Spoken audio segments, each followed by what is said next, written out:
Within 3 minutes of meeting someone, your subconscious mind has already formed an accurate psychological profile of them.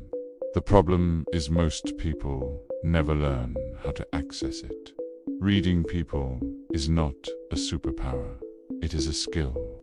And like every skill, it is built on knowledge, specific, learnable signals that the human body broadcasts constantly, whether the person wants it to or not. The body does not lie the way the mouth does. Words are chosen, constructed, rehearsed, but micro-expressions, posture shifts, vocal patterns, and behavioral tells happen below the level of conscious control. Today, we cover 7 signals that allow you to read anyone accurately within minutes of meeting them. These are used by FBI negotiators, clinical psychologists, and the world's most effective communicators. Pay close attention to signal number 4. Most people see it every day and completely misread it. Baseline behavior first. Everything else is noise. Before you can read a deviation, you need to know the default. Every person has a baseline, their normal resting behavior when they are relaxed and under no particular pressure. Speech pace, eye contact level, hand movement, posture, breathing rate. The most common mistake people make when trying to read someone is looking for signals without establishing a baseline first. You spend 5 minutes with someone and notice they are avoiding eye contact, but maybe they always avoid eye contact. That tells you nothing. Spend the first 60 seconds of any interaction simply observing. Ask low-stakes, easy questions. Watch how they respond when there is nothing to hide and nothing to prove. Every signal you observe after that becomes meaningful only in contrast to this baseline. Deviation from baseline is where the truth lives. The eyes reveal what the face tries to hide. Eye behavior is one of the richest sources of psychological information available to you. Watch for these specific patterns. Sustained, unblinking eye contact in a tense moment is not confidence. It is often a dominance signal or an attempt to appear convincing. Natural, confident eye contact breaks occasionally. It is comfortable, not aggressive. Rapid blinking during specific questions indicates cognitive load, the brain working harder than the situation demands. Often signals stress, deception, or strong emotional response. Eye direction during recall, though not a perfect science, can indicate whether someone is accessing memory or constructing a response. Genuine memory tends to involve a momentary upward or sideways glance. A fixed forward stare while answering questions about the past can indicate rehearsed rather than recalled information. Quick note: no single signal is conclusive. Reading people accurately means looking for clusters of signals that point in the same direction. 1 signal is a hint. 3 signals pointing the same way is a pattern worth trusting. The hands never lie. The hands are one of the least consciously managed parts of the body in conversation, which makes them extraordinarily revealing. Open palms facing upward or outward signal honesty and openness. This is deeply wired into human psychology.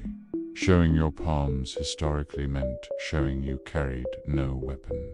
Hidden hands stuffed into pockets, held behind the back, or kept under a table signal withholding. Something is being kept back. Not necessarily a lie. Could be insecurity, discomfort, or deliberate guardedness. Self-touching, rubbing hands together, touching the neck, covering the mouth, signals self-soothing. The brain is under stress and the body is trying to calm itself. Watch someone's hands during the moments that matter most in a conversation. They will tell you what the face is working hard to conceal, mirroring the most misread signal of all. Here is the signal most people see constantly and completely misunderstand. Mirroring, unconsciously copying another person's posture, gestures, speech, pace, or energy is one of the most powerful indicators of genuine connection and rapport. When someone mirrors you, they are not being strange or imitative. Their brain has subconsciously decided you are safe, interesting, and worth synchronizing with. It is one of the most honest signals of genuine liking that the human body produces. But here is where it gets interesting. Deliberate mirroring, consciously adopting someone's posture and pace, actually creates rapport rather than just reflecting it. This is used by elite negotiators, therapists, and salespeople worldwide. Match someone's energy, pace, and posture subtly, and their brain registers you as familiar, trustworthy, and likable before you have said anything worth trusting. The next signal is the one that most directly reveals whether someone genuinely means what they are saying, or whether their words and their real feelings are pointed in completely different directions. Micro-expressions, the truth in a quarter second. Micro-expressions are involuntary facial expressions that lasts between 1/15th and 1/25th of a second. They happen before the conscious mind can suppress them. They were documented extensively by psychologist Paul Ekman and are now used in law enforcement, clinical psychology, and intelligence work worldwide. The 7 universal micro-expressions: happiness, sadness, fear, disgust, contempt, anger, and surprise appear on every human face, regardless of culture, background, or intention. The most telling in everyday interaction is contempt. A unilateral lip curl, one side of the mouth pulling back slightly, signals a feeling of superiority or disgust toward the subject being discussed. It appears and disappears in a fraction of a second. If you see contempt on someone's face while they are telling you they respect you, believe the face, not the words. The voice carries emotional information that words alone never can. Speech pace slowing significantly on specific topics indicates emotional weight. The brain is processing something that matters deeply, positive or negative. Pitch rising at the end of statements, not questions, indicates insecurity or seeking validation. The person wants confirmation that what they said was acceptable. Monotone delivery during what should be an emotionally charged topic indicates emotional disconnection, either through suppression, numbness, or lack of genuine feeling about what is being said. Volume dropping suddenly in the middle of a story, not for dramatic effect but involuntarily, often indicates the speaker has reached a point that makes them uncomfortable. The body instinctively tries to make the uncomfortable part smaller. What people choose to talk about when given freedom. When a conversation has no particular agenda and someone is free to steer it in any direction. What they choose to talk about is deeply revealing. People who consistently redirect conversations toward themselves and their achievements are signaling an unmet need for validation. People who consistently talk about what others have done to them are signaling a victim identity that may make genuine accountability difficult. People who ask questions, genuinely curious questions about you and your experience, are signaling emotional intelligence, security, and real interest. And people who can sit in comfortable silence without feeling it compulsively are signaling a rare and valuable internal stability. The content of what people say matters, but what they consistently choose to talk about when nobody is directing them, that is the window into their actual psychology.